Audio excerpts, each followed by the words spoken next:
Is there any limit to tolerance? People may take advantage of others' tolerance. So I think we've had similar question like this before. Number one is that, and I've always said that, being spiritual doesn't mean you're a doormat. Many people, when they enter spiritual life and they think I have to be humble, simple, and, anybody can say anything to me. I won't react. I won't do this. No, it is not being a doormat either. Then you don't respect yourself. You also are a manifestation of the Lord. You deserve respect. So self-respect is also very important in our scriptures. You have the right to protect yourself. Veda very clearly says, even self-defense, there's a right to protect yourself. But we do it in an intelligent fashion. We don't do it in a reactive way. It's a very, very different type of, we act. With the Vedanta knowledge, you learn to act in life. You learn not to react. There's a difference here. So in transactional reality, it's a very good question. Each one has to discover their limit. How much can you take? So only a jnani, only a wise person, only a spiritual master will be boundaryless. A spiritual master has no boundaries because ego is negated. Ego is seen as false. There's no ego there to hurt. There's no ego there to get hurt. There's no ego there to feel guilt. There's no ego there to feel regret. But again, as human beings, we have hurt and guilt. And we have to draw our boundaries in life. These boundaries are wider than others. Some people can take a lot more. Some people cannot take. You have to judge your own boundary. Nobody can tell you how much you can take, how much you can. And what does it mean drawing your boundaries?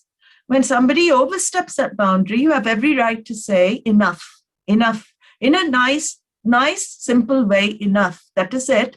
Just you don't have to do anything to attack them back. You don't have to take any revenge, but you can step back from that person in your life. You don't need to keep tolerating, if especially in abusive situations. If you're getting abused, you don't have to keep going back and getting abused again and again. Enough. And you step back. If you can move away from the situation, you can take your space. That is called boundary. On the level of Atma, definitely, a level of our true nature, there's no boundary because I and everyone else are one. We're all one. That is the vision of Vedanta. There is only one. But on the level of name form, there is a boundary. And we have a certain marker of how to act with each other in this world. And we have discussed that. It is called dharma. Dharma is an ethical norm. It is the ethical norm which all human beings use to interact with other people. And that begins with, I do not want to get hurt. In the same way, others do not want to get hurt. Now, if somebody is hurting me again and again and again, I have every right, according to the law of dharma, to withdraw myself from that situation. Very easy. If it's possible, you can withdraw yourself. And without malice, we do it.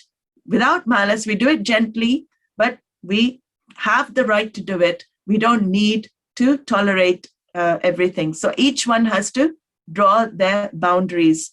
And sometimes it may also help another person to draw boundaries because it will teach them they cannot abuse a person like that, or they cannot keep taking advantage of a person out of their goodness. If a person is good, we cannot keep taking advantage of their goodness again and again. When you draw the boundary, you're not only helping yourself, you're helping the other person understand, no, I cannot do this to others in my life. It is not right.